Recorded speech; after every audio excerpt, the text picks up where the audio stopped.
ان 3 سوالات کی تیاری ہم کو مرنے سے پہلے کرنا ہے۔ آدمی کی موت آپ دیکھیے، آج ہم بیٹھے ہیں، معلوم نہیں کل ہوں گے کہ نہیں ہوں گے۔ کوئی آدمی ہاتھ اٹھا کے بول سکتا ہے نہیں میں تو کل رہنے والا ہوں، بلکہ کوئی آدمی یہ کہہ سکتا ہے کہ نہیں میں گھر پہنچ سکتا ہوں، یقیناً میں گھر پہنچوں گا، بول سکتا ہے۔ آدمی بولنے کو بول دیتا ہے گھر میں کہ میں آ رہا ہوں، 10 بجے تک آ رہا ہوں، میں 5 بجے تک آ رہا ہوں، کہتا ہے، لیکن واقعی اگر غور کیا جائے کسی آدمی کی زندگی کا کوئی بھروسہ نہیں ہے، اور آدمی کو کوئی موقع توبہ کا، استغفار کا اور کسی بھی اصلاح کا موقع نہیں ملے گا جب موت آ جائے گی۔ پھر جو زندگی ہے وہ زندگی لے کر قبر میں جائے گا۔ سنن نبی داؤد کی ایک روایت میں اللہ کے نبی صلی اللہ علیہ وسلم یوں بھی فرماتے ہیں کہ اس کے بعد ایک خوبصورت مومن جو ہوتا ہے اس کی قبر میں خوبصورت شخص آتا ہے اور وہ اسے کہتا ہے جنت کے گھر کی بشارت سن، جنت کی خوشخبری سن۔ اس کو دیکھتا ہے، کہتا کون ہے؟ اتنا خوبصورت انسان، اتنا خوبصورت، تو اس لائق ہے کہ تجھ کو خوشخبری کے لیے بھیجا جائے، کون ہے تو؟ وہ کہتا میں تیرا عمل ہوں، میں تیرا نیک عمل ہوں، میں تیرا نیک عمل ہوں۔ اور اگر فاسق و فاجر ہو تو ایک بدصورت شخص آتا ہے اس کی قبر میں اور کہتا ہے جہنم کی خوشخبری ابھی سے سن لے۔ وہ اس کو دیکھتا ہے، کہتا ہے کون ہے تو؟ تیرا اتنا برا چہرہ ہے کہ تو اس لائق ہے کہ تجھ کو بری خبر کے لیے بھیجا جائے، تجھ کو بری خبر کے ساتھ بھیجا جائے، اس لائق ہے تو؟ کون ہے تو؟ کہتا میں تیرا عمل ہوں، میں تیرا عمل ہوں۔ آدمی کا جیسا عمل ہے قبر میں اس کے سامنے آنے والا ہے۔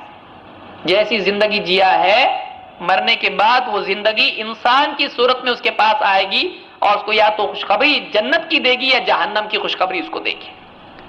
ہم اپنے حال پر غور کریں، ہم نے اپنی زندگی کو کیا بنایا ہے؟ اپنی زندگی کو ہم خوبصورت شکل میں دیکھنا چاہتے ہیں یا بدصورت شکل میں دیکھنا چاہتے ہیں؟ اور زندگی کا کوئی بھروسہ نہیں ہے۔ ان 3 سوالات کی تیاری کر کے ہم کو جانا ہے اور بہت کم وقت باقی ہے۔ جس انسان کو زندگی کا بھروسہ نہ ہو، معلوم نہیں کب موت آ جائے، گویا کہ اس کے پاس کچھ بھی وقت نہیں بچا ہے۔ آپ بتائیے قصر کا کیا حکم ہے؟ اگر معلوم نہیں ہے کب جانا ہے تو قصر کرتا رہے گا، وہ قصر میں ہی رہتا ہے۔ ایک آدمی اس کو معلوم نہیں کب موقع آئے گا، کب بلاوا آئے گا۔ ایک آدمی جس کو معلوم ہے کہ اس کو کبھی بھی بلاوا آ سکتا ہے، سعودی جانا ہے اس کو، کبھی بھی وہاں سے کال آ سکتا ہے، بھاگنا ہے، تیاری میں رہتا ہے کہ نہیں رہتا ہے؟ بیگ ویگ سب باندھ کے، کپڑے سب تیار رہتا ہے کہ جیسے ہی کال آئے بیگ اٹھایا بھاگا، بھولنا نہیں چاہیے کچھ۔ ساری تیاری آدمی سعودی جانے کی سفر کی کرتا ہے۔ ہندوستان میں کہیں جانا ہے، جاب کے لیے جانا ہے، پکنک جانا ہے، صبح میں پکنک پہ جانا ہے، بچوں کو بھیجتے ہیں پکنک پہ جانا ہے، سب چیزیں لے لی، ماں پوچھتی ہے بچے سے۔ آپ بتائیے سفر میں، دنیا کے چھوٹے سفر میں آپ بھی جاتا ہے، سب تیاری پہلے سے رات میں کرتا ہے، صبح کو جانا ہے۔ آپ بتائیے مرنے کا کوئی وقت طے ہے، کب موت آنے والی معلوم ہے، اس کی کیا تیاری ہم نے کی ہے، کیا تیاری کرنا ہے؟ یہ 3 سوالات ہم کو بتاتے ہیں کہ پہلے، سب سے پہلے پوچھ کیا ہونے والی ہے۔ نام بھی نہیں پوچھا جائے گا، تیرا نام کیا ہے؟ نہیں، کچھ بھی نام تھا تیرا نام محمد تھا، عبداللہ تھا، اچھا نام تھا، برا تھا، کچھ بھی، تیرے نام سے کوئی مطلب نہیں ہے۔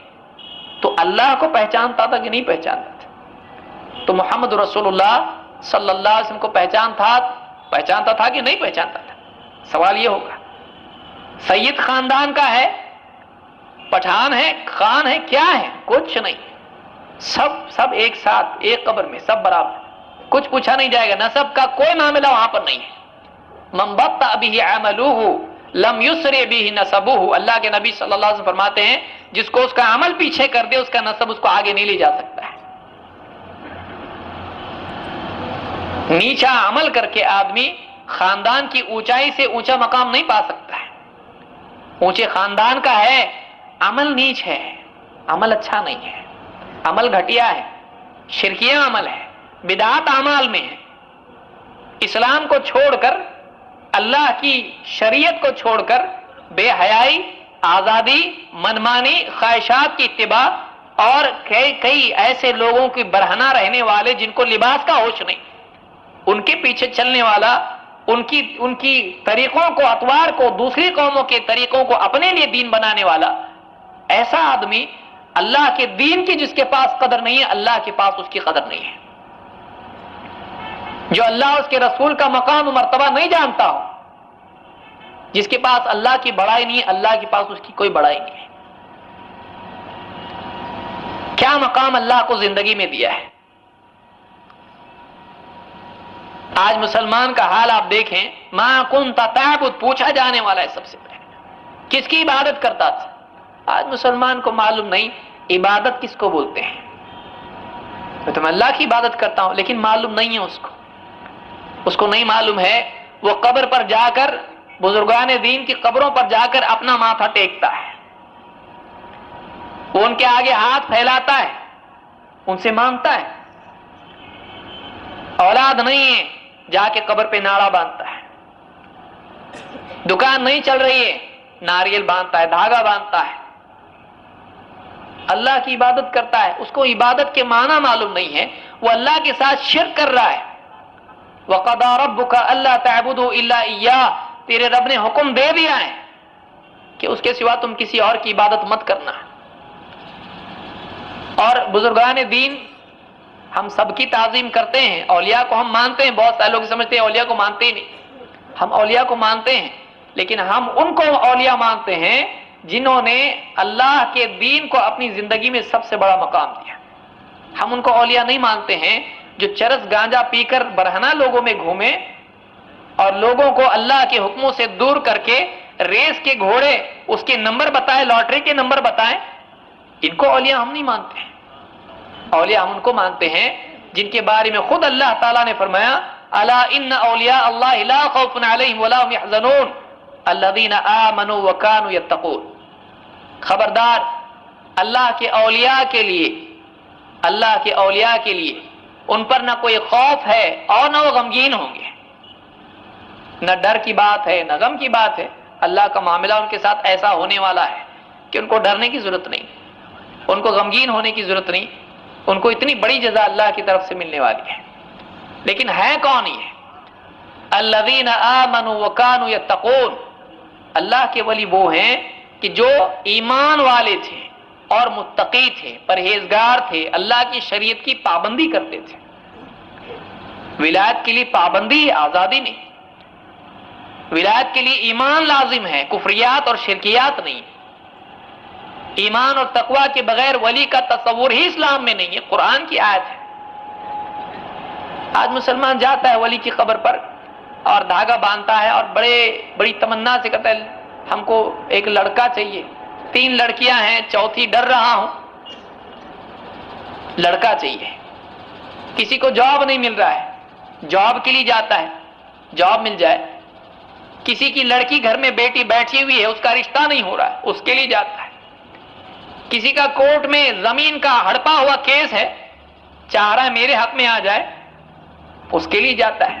کسی کے اور بھی کئی حرام معاملات ہوتے ہیں، لیکن اولیاء کی درگاہ پہ جاتا ہے، وہاں جا کر ناڑے باندھتا اور سمجھتا ہے میرا کام ہوگا، سجدے کرتا ہے، نظریں کرتا ہے، وہاں قربانیاں کرتا ہے۔ یہ سب عبادت ہے، یہ سب عبادت میں آتا ہے، کیونکہ قربانی عبادت ہے، دعا عبادت ہے، سجدہ عبادت ہے، نظر عبادت ہے۔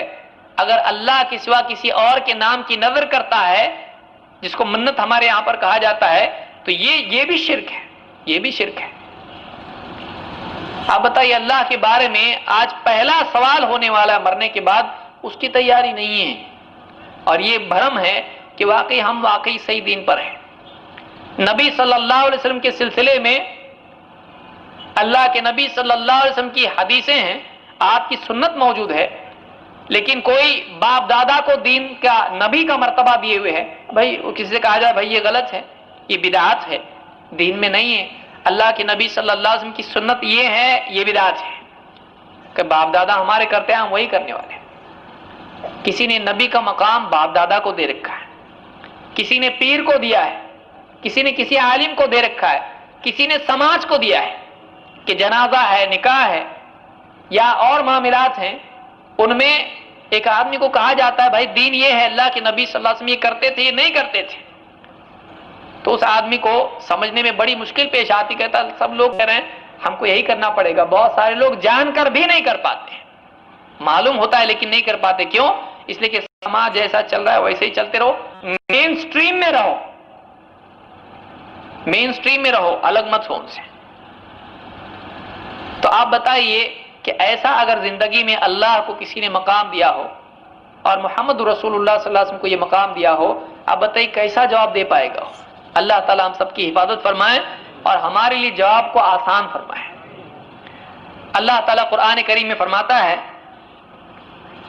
قل اطیعوا اللہ والرسول، اے نبی آپ کہیے اللہ کی فرما برداری کرو اور اس کے رسول کی فرما برداری کرو. فَإِن تَوَلَّوْا فَإِنَّ اللَّهَ لَا يُحِبُّ الْكَافِرِينَ، اور اگر یہ پیٹ پھیر کے چل دیں، آپ کی بات نہ مانیں، اس بات کو تسلیم نہ کریں، اللہ اور اس کے رسول کی فرما برداری کے پابند نہ ہو، انکار کر دیں، تو اللہ کافروں سے محبت نہیں کرتا ہے. کافروں سے اللہ نے کفر کا فتویٰ دیا ہے اس آدمی کے لیے جو اللہ اور اس کے رسول کی فرما برداری کو تسلیم کرنے سے انکار کرتے ہیں. تو آج آپ بتائیے کتنے مسلمان ہیں ان کے سامنے قرآن و سنت کی بات پیش کی جاتی ہے، ان کے سامنے بتایا جاتا ہے اسلام کامل ہو چکا ہے بھائی، ہم اپنی طرف سے اضافہ نہیں کر سکتے ہیں. الیوم اکملت لکم دینکم واتممت علیکم نعمتی ورضیت لکم الاسلام دینا. اللہ نے خود قرآن میں کہہ دیا ہے، محمد رسول اللہ صلی اللہ علیہ وسلم کی زندگی میں بتا دیا ہے کہ آج میں نے تمہارے دین کو تمہارے لیے کامل کر دیا اور اپنی نعمت تم پر تمام کر دی اور اسلام کو بطور دین تمہارے لیے پسند کر لیا. اللہ نے نعمت تمام کر دی، دین کامل ہو چکا. اللہ کے نبی صلی اللہ علیہ وسلم کہہ چکے ہیں کہ من احدث فی امرنا ھذا ما لیس منہ فہو رد، جو کوئی ہمارے اس دین میں کوئی ایسی چیز ایجاد کرے جو اس میں نہیں تھی، کچھ بھی نیا نکالے، نہیں تھا اس میں، تو ایسا عمل رد کر دیا جائے گا. ایسا کوئی عمل اللہ کے یہاں قبول نہیں ہوگا.